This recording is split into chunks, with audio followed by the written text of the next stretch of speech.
Before I'm going to leave from the stage, I'm also happy to introduce our speakers that you can see behind my back here. So first person, Bernard Jacque, who is the product line director, Telecom Solutions, Thales Alenia Space. Andreas Maurochat, satellites program manager from the European Space Agency, and Emile de Rijk, chief operation officer and co-founder of Swiss 212. So I wish you a nice chat here.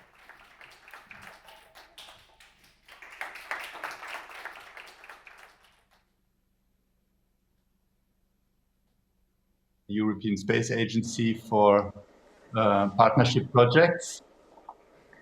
And I will be chairing this online virtual fireside chat this morning.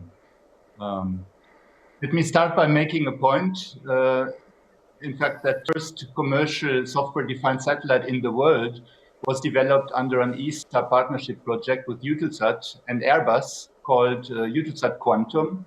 And it was launched actually not long ago. It was launched during COVID in July last year. It has been a very successful program. The satellite is operational now, and it has been a pioneer for the whole development in this sector, in particular in Europe. We are seeing now. So this session is all about the advent and the opportunities which software-defined satellites bring to the communication satellite market, and what is being done in Europe, and how ESA, through our partnership projects with our European and Canadian industry, can help maintain the leading position we have in Europe in this changing world. So, okay, so we have, I believe we have missed out one speaker, so I will introduce once more the speakers. So we have Orlane Bergogne, head of telecom product strategy and institutional relations at Airbus. Orlane. We have Bernard Jacque from Thales Space, and we have Emile de Rijk, who's founder and CEO of Swiss 212. Well, Bernard is product line director of Telecom Solutions. Swiss 212, Emile de Rijk, founder and CEO. Swiss 212 is not known to you, most probably in the audience, is a new player in the geostationary satellite market, and I'm sure Emile will tell us more about it. All three companies we have around the table are engaged in software-defined satellites, and within the Artist 4.0 program, we have partnership projects with all three primes, with Airbus, with its new OneSat product. For us, we call it Novacom 1. With Alenia Space, it is the Novacom 2 for Space Inspire. And with Swiss 212, it is for the development of the new HummingSat product line. With this introduction, I would like to start by asking the first question to the panelists, and let's start by Orlane. So the question is, do you see software-defined satellites in today's and tomorrow's satellite communication market? What is important to succeed in this market for a manufacturer? Yeah, and then Orlane, first to you, and then we will pass to the other panelists. Maybe while we are waiting for Orlane to unmute the micro, we can start with Bernard. Is that okay? Yes, okay. If you want. So first, good morning, and thanks for joining this meeting digitally, this fireside chat. So just to answer to your question on SDS. So SDS is let's say, a new product coming into the market in GEO, but also we have some variation for LEO and MEO. This product is a very important product, just changing the game for our customers. Why? Because we are going to a fully digital solution, which is a global trend in the industry, but it's going also on satellites and also on the ground infrastructure, which is coming together with the satellite to operate it friendly. It's a game changer, and we're expecting a big market share on those software satellite. Why it's very important? It's because mostly our operators are facing some market uncertainties today, some transformation in the market, and those satellites are a very good answer to that. Just to give you an example, satellite operators are still having a lot of broadcast market, let's say just TV broadcasting kind of business, but this business is going down, and there is a big raising of data connection, so what we call broadband for satellites, and this transition is complicated to manage. And those satellites, as they are very flexible, is a very good tool to manage this transition. This is one of the reasons why those satellites will have a lot of importance for our customer in the coming years.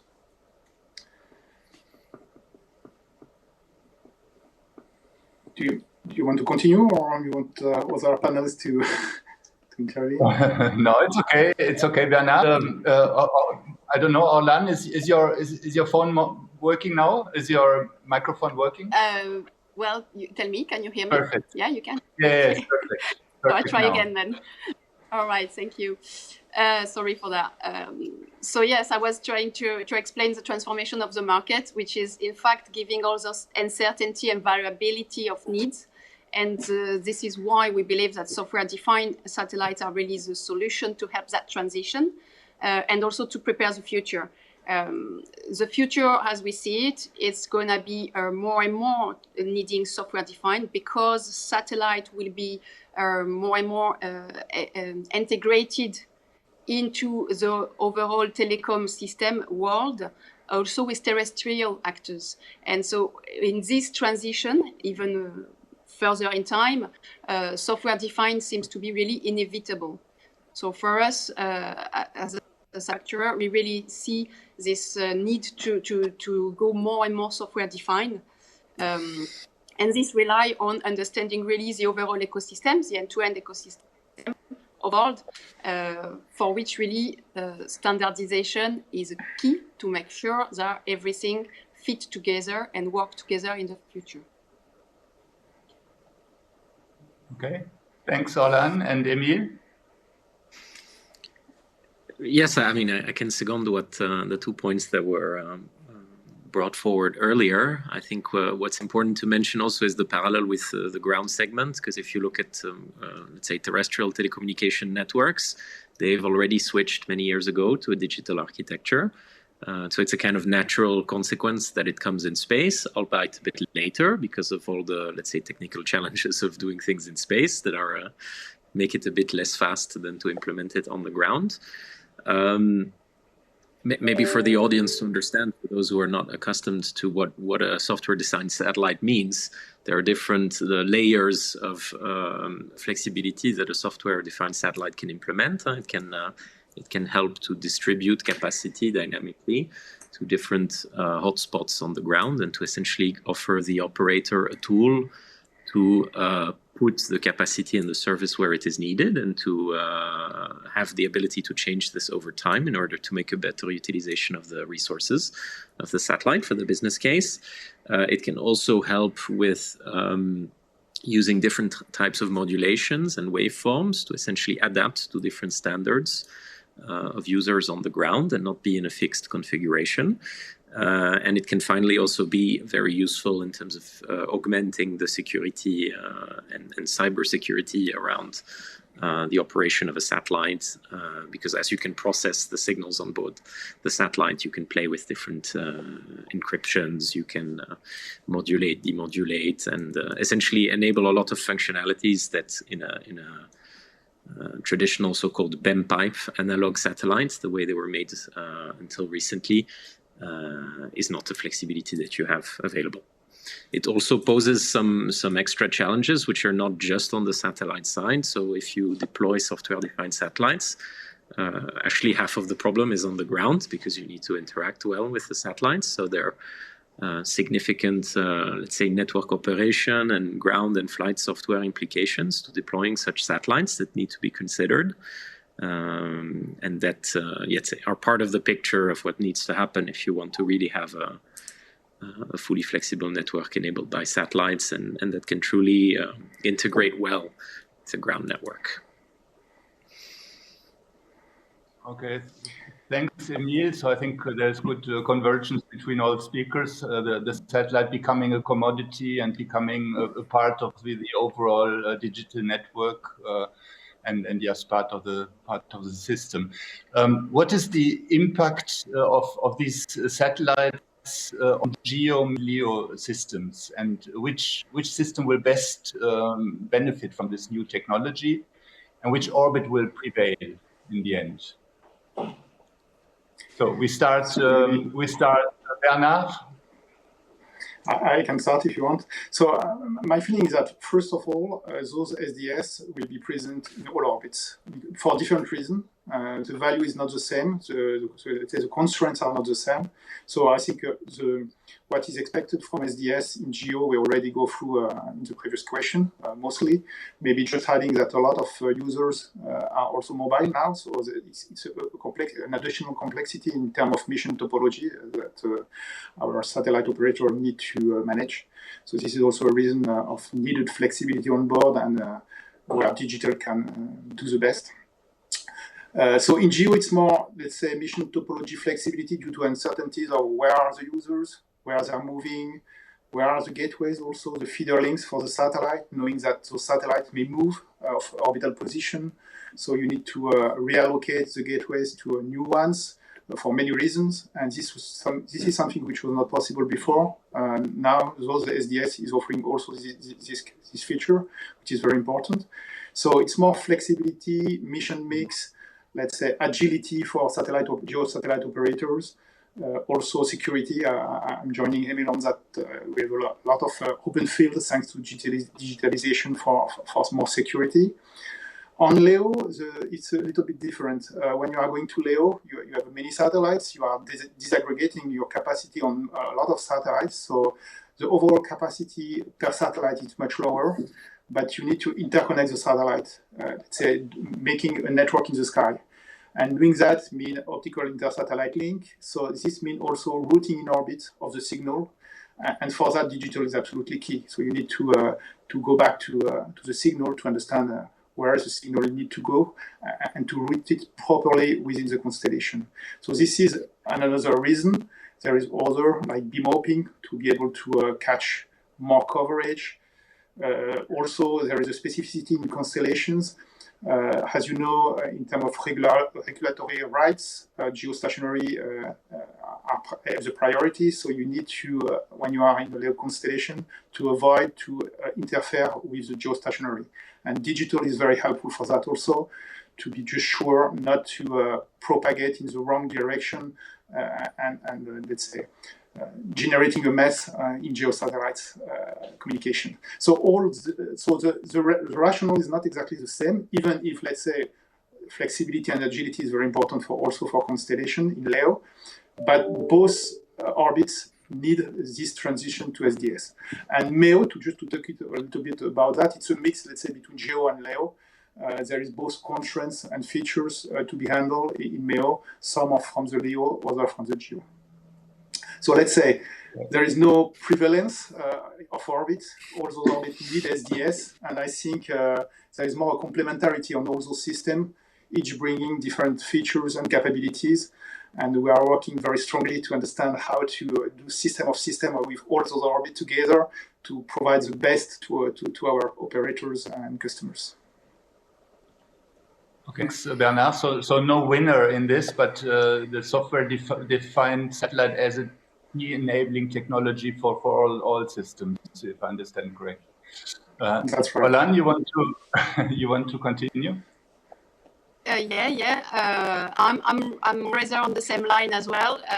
For us, so if we're talking about GEO first, we are now offering the OneSat product, which is a generic software satellite product. Just a small parenthesis that this OneSat has been developed with ESA and some national agencies. So thank you to the support that we got from institutions. Today we have 7 orders for 4 different customers. We have been successful in the first qualification review so that we are ready to integrate our satellite with first launch plan in 2024. But we are already looking at the next steps.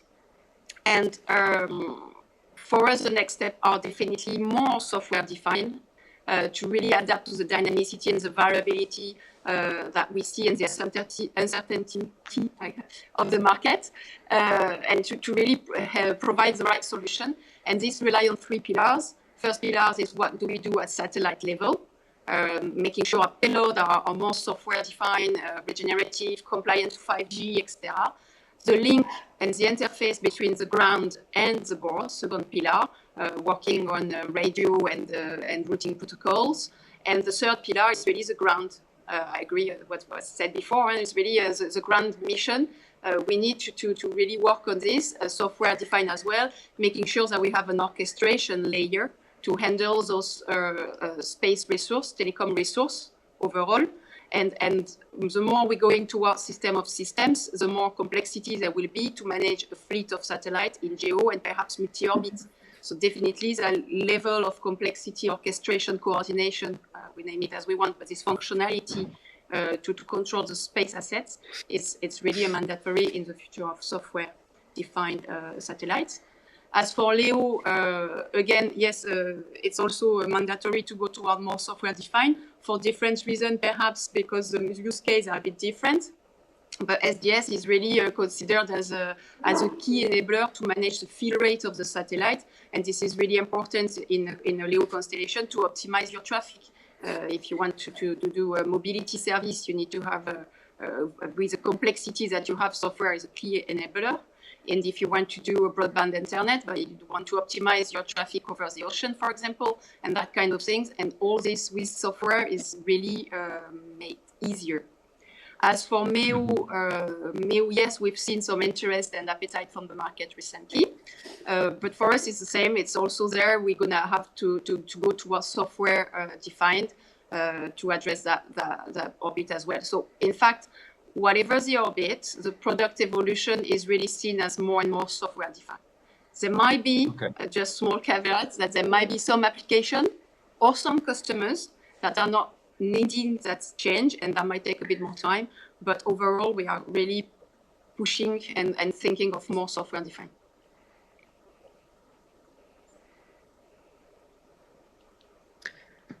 Emile, you want to complement?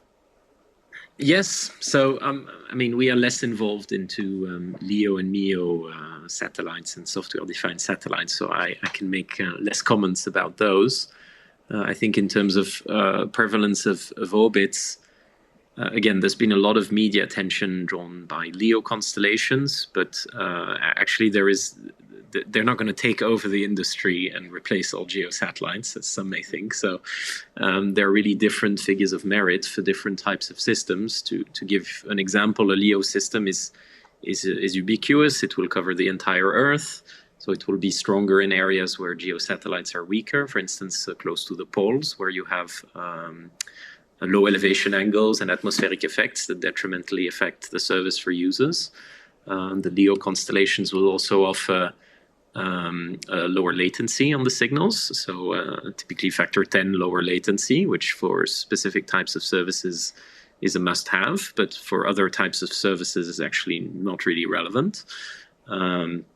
And LEO constellations will offer some increased amount of, let's say, resilience and redundancy through the distributed nature of the architecture. But they also have their challenges in terms of being very expensive to deploy, being very expensive to maintain, and having a lot of satellites flying around above areas where they're not necessarily paying customers in high density. So in this trade space, GEO satellites will always, for the time being, in my opinion, remain the cheapest way to get people connected by far, with the limitations of latency, with the limitation of being concentrated, let's say, not at the poles, but in the center of the Earth, and with some resilience disadvantage with comparisons to a constellation. But the future will be made by a combination of services delivered by a combination of satellites. And we see a lot of operators now going to a multi-orbit strategy and trying to integrate all of the networks together to deliver the service through the most appropriate infrastructure, depending on what the service is the customer needs. But this also creates a huge network management complexity problem, because if you really want to be efficient in doing this, you should dynamically be able to recognize who wants to do what and who is best routed through where. And then cross that demand matrix with the offering matrix of the various satellites, and then create, let's say, a dynamic allocation of routings in that way, which is a topic everyone's working on, but will still need to be progressed over the next years by the community. Okay, many thanks, Emile. Let's move to the last question. What are the measures for the deployment of next generation communication satellite systems, where we have already touched a bit, and how can ESA and your national space agencies best support you in these endeavors, also having the ministerial council coming very shortly? We start again with Bernard. Okay, so thanks. So first, yes, we have a lot of challenges, and you can imagine that those software-defined satellites are asking for a lot of new technologies, which mean a lot of big investment for our industry to develop successfully, qualified and deploy those satellites. There is the challenges from the chipset level up to the satellite and even the system level, incorporating the ground solution. So a lot of developments. And for sure, the agencies, national agencies, and the ESA are absolutely key, to enable us to have such kind of products and to be able to offer those kind of products. It will not be possible without the agencies, for sure. So we need to underline that. And also, agencies are bringing expertise, know-how. We are working together since a long time, and hopefully, it's really useful and important for us to be in the race. And I think in SDS, Europe is at the forefront of the race today. So, and this is possible thanks to the agencies. We need to underline that. In terms of developments, I think there is also satellites are asking for new technology, new processes as well. We often discard the industrial aspects, but when you are going to generic solution, like we have in Space Inspire as well, you need to think your products not only for performance, but also for production, manufacturing, quick delivery, etc., etc. So the challenge is also industrial. So it's a global challenge. With a lot of developments, and we will fully succeed when we have deployed all those satellites all together in the sky, and I hope this will happen very, very quickly. We are also on our side planning the first launch end of 2024. We have 3 customers today and 5 satellites under contract. So a lot of work to do, very interesting work, big challenge, very exciting, and thanks also to ESA and national agencies for sure. Okay, thanks, Bernard. Orlan? Yeah, so when we are talking of challenges, we probably need to keep 2 things in mind. First thing is that satellite for telecom is very competitive, and in particular, our competitors in the United States are very fierce, very strong, and so we need to react to this in Europe, and we need to keep up with the pace there. The second thing is the technology. The technology is moving faster and faster. The development cycle that are needed are faster and faster as well. We've seen that many years ago for computers, and it's now making the same trend in space satellite as well. So we need to keep up with the pace of what technology can bring and how things are moving. And for those 2 reasons, in Europe, but not just Airbus, I think everybody, we need to have a strong support from institution, and we need to really make sure that we keep up with the pace of what's happening outside. So what this means typically in terms of technology, we've been preparing this for the SEMIN 22, of course. All around processors, active antennas, optical communication, and all the associated platform needs. We need to make sure that we are ready in terms of technology, but also the supply chain in Europe to prepare for those future developments of the next generation software-defined satellites. Of course, we've been working with ESA for the SEMIN. We've been working with ESA and national agency on many projects like the big one being the program partnership, and this is how we developed OneSat with the Novacom, as you mentioned earlier. This is how we developed the previous one, which was Eurostar Neo via the NeoSat PP program partnership program, and this is hopefully how we will continue with the evolution of our flexible satellite evolution of Novacom, on which form I don't know, and then hopefully with the new program partnership around the LEO next generation. I'm not sure. I lost you? No, you're still there. Okay. It's just bizarre. No, just the last point is that this program partnership are very good for us to develop our key projects. They are very good framework to help us being efficient all together, the supply chain, the prime and the agencies. And so we thanks a lot to all the agencies to support us in that. Many thanks, Orlan. And Emile, to conclude. Yes, thank you. So, well, obviously for us as a new player in the market, the support of ESA has been absolutely key and instrumental to get going on our first program. Both through, let's say, the financial support, which is of course key, but far and foremost through the technical and program assistance support. So with all of the expertise and all of the know-how and advice that comes from ESA, that really helps us step into this game and really accelerate our development cycle and reduce the overall risk of the development, and to make sure that we don't reinvent the wheel on things that are already known, let's say, by the experts at ESA. I think what's important too is to highlight that in Europe we have a very strong competence base. I don't think we have anything where we are fundamentally behind the US.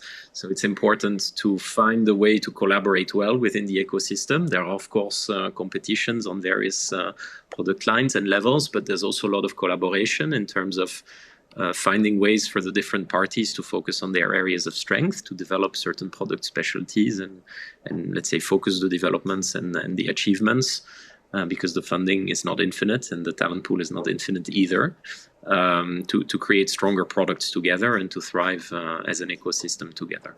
So for instance, our product line at Swiss 212 is called HummingSat. So we're doing a geostationary telecommunication satellite, which is fundamentally much smaller than any other telecommunication satellite which is proposed on the market today.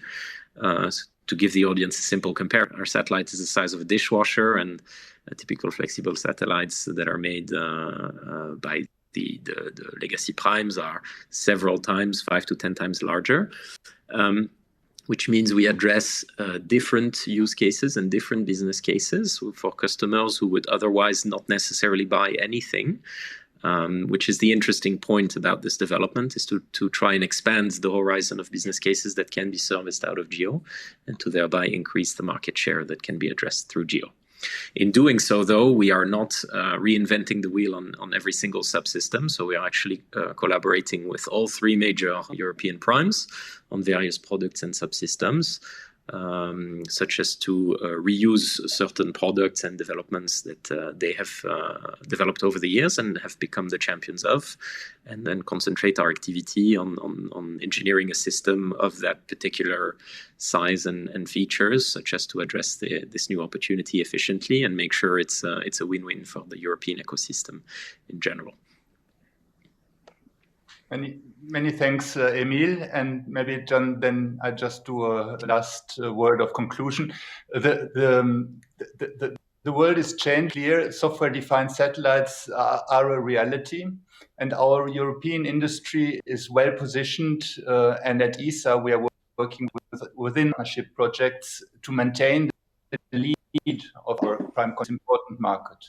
So with this, I would like to close the session, or at least the invitations. Thanks to the speakers and to the audience. I'm sure I have time for questions. Thank you.